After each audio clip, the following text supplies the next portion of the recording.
The rain fell in relentless sheets over the winding mountain road, turning the narrow pass outside the small Oregon town into a treacherous stretch of shadow and slick pavement. David Harper gripped the steering wheel tighter, squinting through the windshield as his old pickup truck's wipers struggled to keep up. He had just finished his last delivery for the night lumber for a hardware store and was desperate to get home. His son, Max, only 3 years old, needed his heart medication by 9 p.m. Sharp. David had already missed too many deadlines lately, and the unpaid bills were piling high on the kitchen counter. As the truck rounded a blind curve, David's headlights flashed across something that made his stomach drop. A car, twisted and crumpled against a tree, with steam rising from its mangled hood. Without a second thought, David slammed on the brakes, the truck skidding slightly before jerking to a halt on the muddy shoulder. He threw open the door and ran, his boots splashing through the mud and puddles. "Hello," he shouted over the roar of the rain and the hissing engine. "Is anyone there?" The driver's side was smashed in. He rounded the vehicle and found the passenger door ajar, barely hanging on its hinges. Inside, slumped over the center console, was a woman. Blonde hair clung to her cheeks, soaked and streaked with blood from a shallow cut at her temple. Her chest rose and fell, but she was unconscious. Hey, can you hear me?" David leaned in, shaking her gently. Her skin was cold. No response. With adrenaline buzzing through his limbs, he reached under her arms and pulled her from the wreckage. She was light, limp, like a drowned bird. He staggered back to his truck with her in his arms, carefully placing her in the passenger seat and grabbing the emergency blanket from behind the seat. Just as he was reaching for his phone to call for help, the woman stirred. Her head tilted slightly, her lips parting in a hoarse whisper. "Claire." David froze. Her voice. That name. He turned to look at her. And for a moment, everything in the world seemed to hold its breath. She blinked up at him through the rain-streaked glass, dazed but alive. And David felt his heart drop into his stomach. It was not possible. It could not be. The curve of her jaw, the delicate arch of her eyebrows, her nose, even the faint dimple that appeared when her lips moved again. "Claire," she whispered once more, her eyes fluttering shut. David stared at her, unmoving, his breath caught in his throat. The face he saw. It was the face of his wife. But his wife, Emily, had died 2 years ago. And yet this woman, this stranger, she looked almost identical. Not exactly, her hair was longer, and her voice had a huskier edge, but the resemblance was undeniable. A shiver ran through him that had nothing to do with the cold.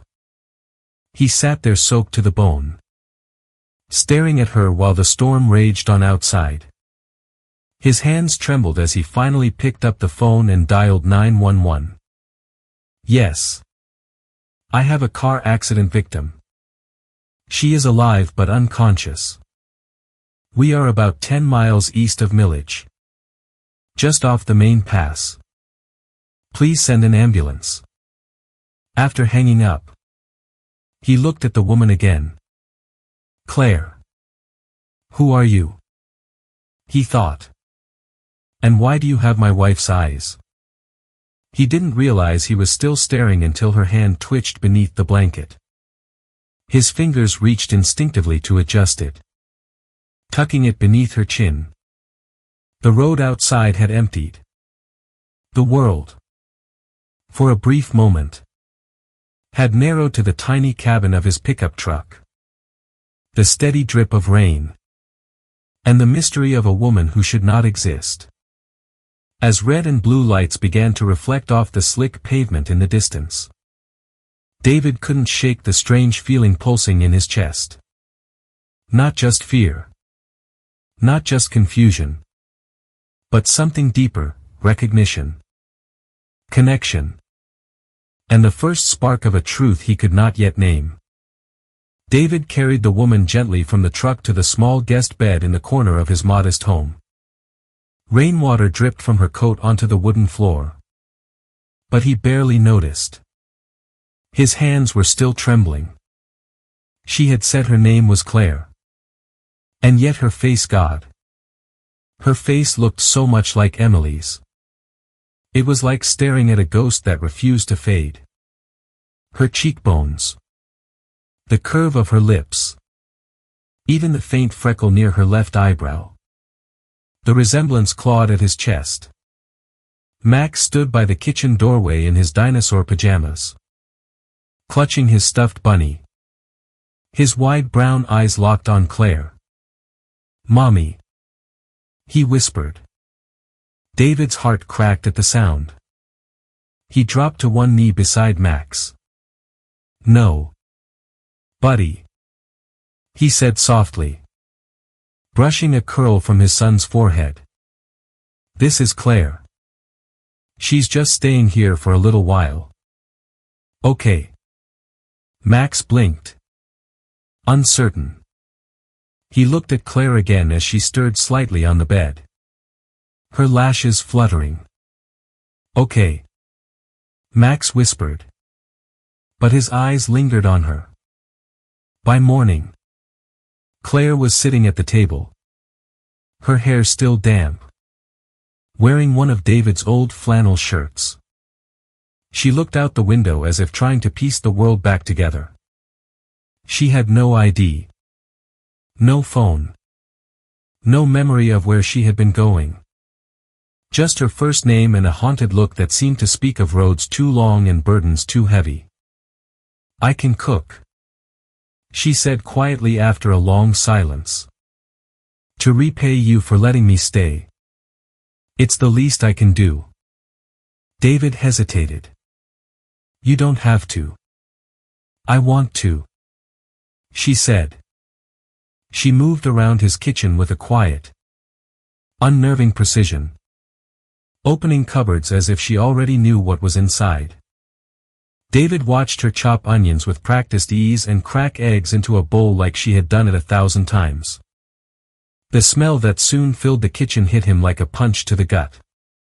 He knew that smell: scrambled eggs with chives, and toast with a hint of garlic butter.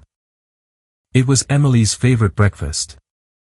The one she had made every Sunday morning. Max ran in, drawn by the scent. He climbed onto his chair and kicked his little legs under the table. Claire placed a plate in front of him, smiling gently. "Eat up, sweetheart." Max beamed. "Thank you, Mommy." Claire froze. David held his breath. Then she sat down beside the boy, her smile faltering but not disappearing. "You're welcome, Max." Later that night, Max had a nightmare.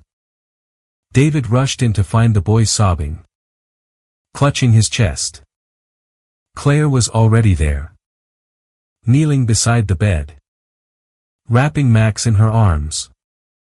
"It's okay, baby," she whispered. "I'm here. I'm here. Don't go." Max cried. "Please, Mommy. Don't go."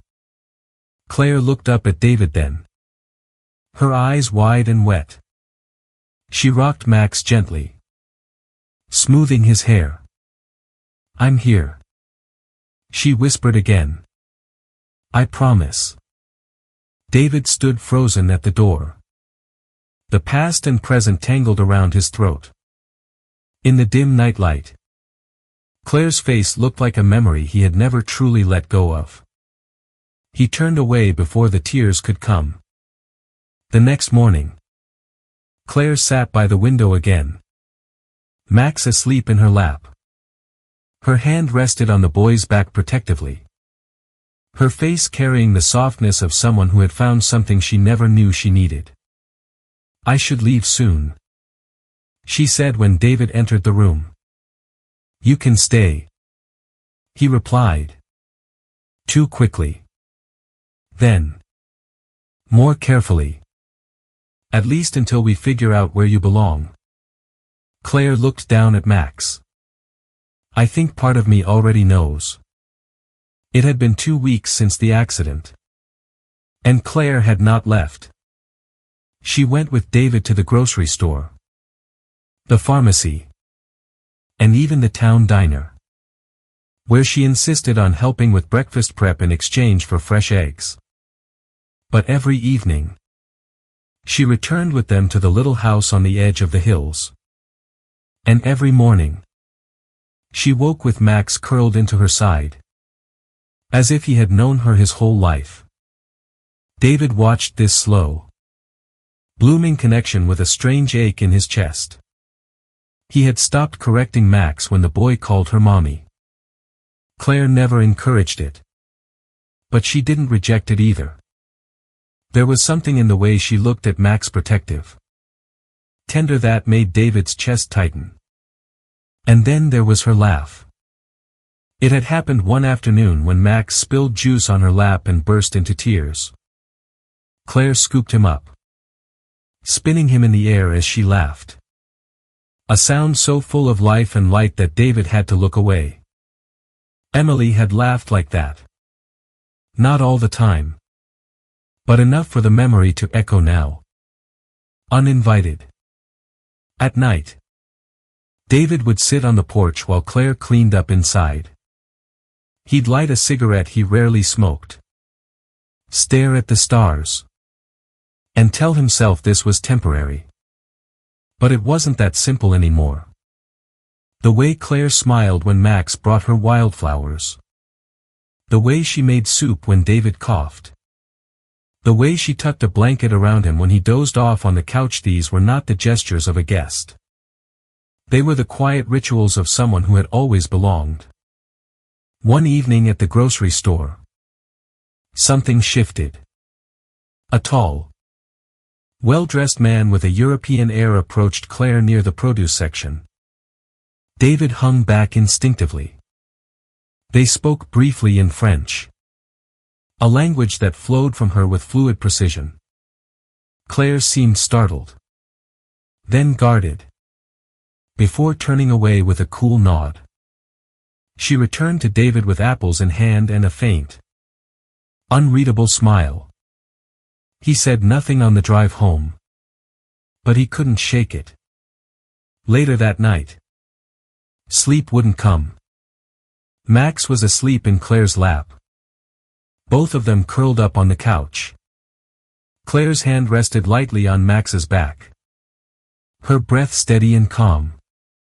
David walked past them into his bedroom and opened the drawer of his nightstand, pulling out an old photo album he hadn't touched in a year. He flipped to the picture he always stopped at, Emily in the kitchen, holding Max as a baby. Her blonde hair pulled back, a pale blue sundress, her smile wide and real. He looked back into the living room. Claire shifted in her sleep, her head now resting on Max's shoulder. David brought the photo to the doorway and held it up, his hands trembling. The resemblance was uncanny. It wasn't just the face. It was the way she tilted her head, the way her nose crinkled when she smiled. He lowered the photo slowly, the air in the house feeling heavier. He sat down at the kitchen table, the photo resting before him. "Who are you really, Claire? And why does my heart ache when you are near?" The evening was quiet. The kind of stillness that settled only after a long day and an early snowfall. Inside the house. The fire crackled softly, casting a warm glow across the living room. Max had finally fallen asleep on the couch, his stuffed elephant clutched in one small hand. David sat at the kitchen table, the framed photo in his hand. Claire entered quietly, drying her hands on a towel. She paused, sensing the weight in the air. "Claire," David said, his voice low. "There's something I need to show you." She walked over slowly. He turned the photo toward her. In the picture, a smiling blonde woman held a baby in her arms, her eyes sparkling, her face serene. Claire's breath caught in her throat. She stared at the image, her hand trembling as she reached for it. "Emily," David said. "That was my wife. She passed away 2 years ago." He added softly, "This was taken not long before Max was born." Claire's knees gave slightly, and she sank into the chair across from him. She has my face," Claire whispered. "But not just that. The shape of her hands. The way she smiles." David's brow furrowed. "I know. You look exactly like her. That's part of why I've been so conflicted." Claire looked up, her eyes wide with a dawning, terrible realization. Her name was Emily. David nodded. Claire's fingers tightened around the frame. "My name is Claire Dupont," she said softly. "I grew up in Paris. I was adopted by a French couple when I was 6. But I wasn't born there." David leaned in, confused. "I always remembered flashes," she continued. "A playground. A house with yellow curtains. A girl who looked just like me. My sister. We were twins. I got lost one afternoon in a crowded market. I never saw her again." She swallowed hard, tears filling her eyes. "They told me there were no records. That maybe I imagined her. But I never forgot. That's why I came back. I needed to know if she was real. I needed to find her." David stared at her, his heart thudding in his chest. "She was real," he said, his voice cracking. "And she was everything." Claire's tears fell freely now. "And now she's gone," she whispered. Her voice broke. "And I fell in love with her husband." David looked away, his jaw tight, his hands clenched. Claire pressed a hand to her mouth. "I didn't know. I swear to you, David. I would never have let this happen if I had known." David stood slowly, crossing to the window. Snowflakes drifted outside, silent and white. "I believe you," he said finally. "But I don't know what to do with any of this." Claire stood as well, gathering her coat. "I should go," she said, barely above a whisper. This is too much. Claire." He turned, but she was already at the door.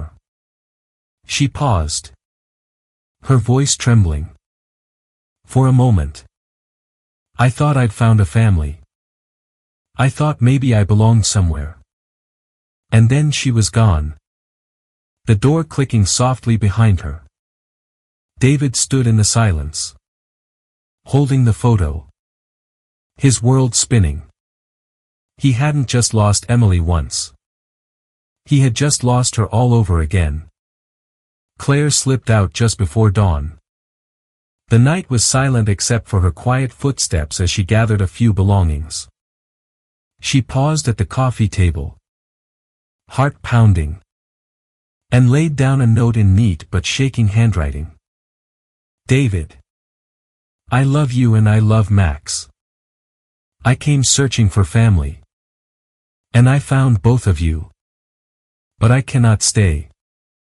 I cannot take the place of Emily. She was your wife. His mother. And the foundation you built. I thought I could help you heal. But now I fear I will break everything instead. Please forgive me. And forgive yourself. Always. Claire. She took one last look at the sleeping shapes of father and son and quietly left. The early morning mist swallowed her silhouette as she walked away. Inside. Max stirred. He woke fully and blinked in confusion. Daddy? Mommy? David snapped awake, heart thundering, and rushed into the living room. Max sat on the couch, tears welling in his eyes. Beside him lay the note. David swept Max into his arms. It's okay, he whispered, though his own voice cracked. She had to go. But she loves you. She cares about you so much. I want Mommy. Max sobbed, his tears soaking David's shirt. David rocked him, feeling an ache deeper than any he had known. Claire had become their world. And now she was gone. In the emptiness that followed, David realized he had one more task. With trembling hands, he dialed Dar. Green. This is David Harper. I need Max's test results. A pause. Then a voice. His results are in. He has a rare genetic condition. There is one full match for a bone marrow transplant. David held his breath. Who? Someone named Claire. She agreed to be tested when she brought Max in last week. But we're missing her contact details. The name rattled through him like thunder. Claire. His Claire. He hung up and moved with purpose. He scooped Max into his arms and carried him to the truck. Rain had begun to fall again. He buckled Max into his car seat and drove through the silent streets. Headlights cutting through sheets of rain. He searched everywhere she might be, the diner, the community center, the overlook where they had shared hot chocolate. Everywhere. He found only emptiness. Finally, he reached the highway and slowed under a lone street lamp on the old bridge overlooking the river. His phone buzzed. A single text. Meet me at the old bridge. I couldn't leave. He parked a few yards away and stepped out into the cold night air. Under the street lamp, he saw her. Her blonde hair damp around her shoulders. Her eyes red-rimmed. She stood by the railing. Her frame small against the broad sky. David. She whispered. Her voice cracking. He closed the distance, holding Max gently in his arms. Without a word, he handed Max to her. The boy wrapped his arms around Claire's neck, his eyes wide and searching. He needs me, Claire said, her voice trembling as tears rolled down her cheeks. I thought leaving would protect you. But my heart broke every mile I drove. He needs me. David's eyes glistened in the lamplight. He does. And so do I. Claire looked at Max, who pressed closer into her. She closed her eyes and leaned into David. I love him. And I still love you. David's knees threatened to buckle. You are not replacing Emily, he said softly. You are giving him life. You are part of our family now. She reached out, brushing her hand across his cheek as rain mixed with her tears. I'm sorry, David. I thought running away was right. David pulled her and Max into his arms. The three of them huddled under the street lamp as the rain fell around them like a benediction. He whispered into her hair. Welcome home, Claire. She looked up at him, her eyes filled with relief and love. We're not letting you go again, he said, his voice certain. They stood together in the rain. A family reformed under a forgiving sky. Bound by love, sacrifice, and the promise of a second chance. Claire stood by the window of the hospital room, watching the drizzle trace faint paths down the glass. Behind her, Max slept in the small hospital bed, the monitor beeping with rhythmic certainty. The procedure had gone well, but the recovery was a waiting game. David entered quietly, holding 2 cups of tea. Chamomile, he said, offering her one. The nurse said it helps with nerves. Claire took it, their hands brushing. Merci. She smiled faintly. You've been teaching Max more French. I heard him count to 10 this morning. Claire's lips curved. He's very proud of that. He said he's going to make the nurses fall in love with him. He might succeed. David chuckled. He already has the dimples. They sat beside each other, the silence between them no longer uncomfortable. Since Claire's return, the walls had started to crumble. She had not only agreed to the transplant but had also insisted on covering every cent of the cost. I couldn't leave him, she had said. Not after seeing how much he needed me. And how much I needed him. The weeks of Max's treatment created a new rhythm. Claire came each day, reading to him, singing lullabies in French and English. She brought meals David had long forgotten how to cook, recreating Emily's recipes with small twists that somehow made them feel new. One night, after Max had drifted into a deep sleep, David watched her in the kitchen. You've brought life back into this house. Claire looked down. Sometimes I worry it's only because I look like her. David set the dish aside and turned to her. It is more than that, Claire. Later that evening, Claire stepped out onto the back porch. David followed. The sky was clear, stars faintly visible. She held the small photo of Emily.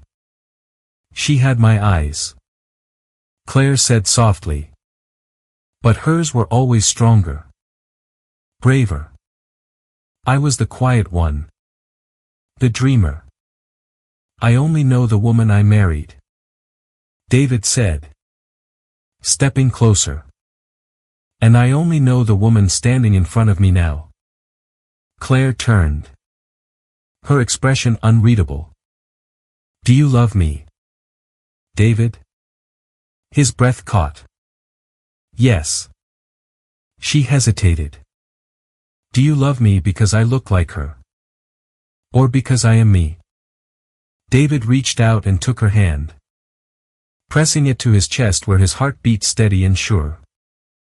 I love you because you are Claire. Not a reflection. Not a shadow. You came into my life when I had forgotten how to feel anything but grief. You brought kindness, warmth, and laughter back into this house. You healed us. Not because of who you remind us of, but because of who you are. Claire's throat tightened. I needed to hear that. And I needed to say it. He said, pulling her gently into his arms. They stood there for a long time, wrapped in each other. The sound of the wind rustling the trees around them. As the moon climbed higher, Claire looked up at David. I have always been searching for home, she said. I think I've finally found it. David kissed her forehead. Then stay. Build it with us. She nodded. The final pieces of fear melting away. In the quiet night, their future felt closer, warmer, and more possible than ever before. A beautiful ending. 6 months later, the soft crash of waves against the Oregon shore provided the perfect symphony to the late afternoon breeze. Lanterns swayed from driftwood posts, and picnic tables were covered with white cloths and wildflowers. Friends and neighbors gathered along the beach, their laughter echoing between toasts and music. It was a celebration not of a holiday, but of something far more precious. Max, now fully recovered, ran in circles near the water's edge, his cheeks pink and his eyes bright. Claire watched him, wearing a simple white dress that danced in the wind. In her hands was a tray of berry tarts, the very dessert she had made the first night in David's home. David approached from behind, his hand gently grazing her back. He hasn't stopped smiling all day. Claire turned, her own smile radiant. Neither have I. Good. David replied softly. Because I have something to ask you. He pulled a small velvet box from his pocket. The sounds of the party seemed to dim. He opened it to reveal a simple gold ring, the inside engraved with 3 names, Max, Claire, David. I know we can never replace what was lost, David began, his voice steady. Emily will always be part of us. But life has given us a second chance. A chance to build something new. Not in her shadow, but with her memory blessing us. Claire, you aren't just a part of our story. You have become the heart of it. Will you marry me? Tears shimmered in Claire's eyes as she nodded. Yes, she whispered. Then louder. Yes. Cheers erupted. Max ran toward them with sandy feet and wrapped his arms around both their legs. Are we getting married? He asked, grinning. David laughed and scooped him up. We are. Later that evening, as the sun painted the sky in shades of fire and lavender, David stood near the bonfire. This town gave me support when I lost everything, he said, looking at the faces around him. And this woman, he looked at Claire, gave me the courage to live again. Tonight, I want to announce that we are establishing a scholarship fund in 2 names, Emily Caldwell, who gave me the greatest gift of my life, and Claire Beaumont, who saved him. As the night wore on, David and Claire took to the sand for a slow waltz, with Max perched on David's feet, giggling. Do you think she's watching? Claire asked, her head on David's shoulder. I know she is, David said. And I think she's smiling. Claire closed her eyes, letting the wind carry away the last threads of doubt. They hadn't replaced Emily. They had honored her. And in doing so, they had found their way forward. Hand in hand, with a little boy in between. And a love reborn from grief, grounded in truth, and lit by the stars above the sea. The morning sun filtered through the lace curtains, casting golden light across the kitchen. The smell of fresh-baked cinnamon rolls filled the air. Max bounded into the room, his backpack slightly crooked. "Mommy. Are we late?" Claire smiled and knelt to fix his coat. "Not if we leave now, sweetheart." David leaned against the doorway, a mug of coffee in his hands, a quiet awe on his face. "I could get used to mornings like this," he said. Claire turned to him, her face glowing. "You already have." She laughed, a sound that was soft and genuine. David walked over and kissed her forehead. "She would have loved you," he said gently. "And she would be proud." Claire's gaze met his. "Sometimes I wonder if she sent me here." "Maybe she did," he whispered. "Maybe love doesn't die. Maybe it just waits for the right time. The right place. The right people." He held her hand for a moment longer. "Love isn't about replacing someone.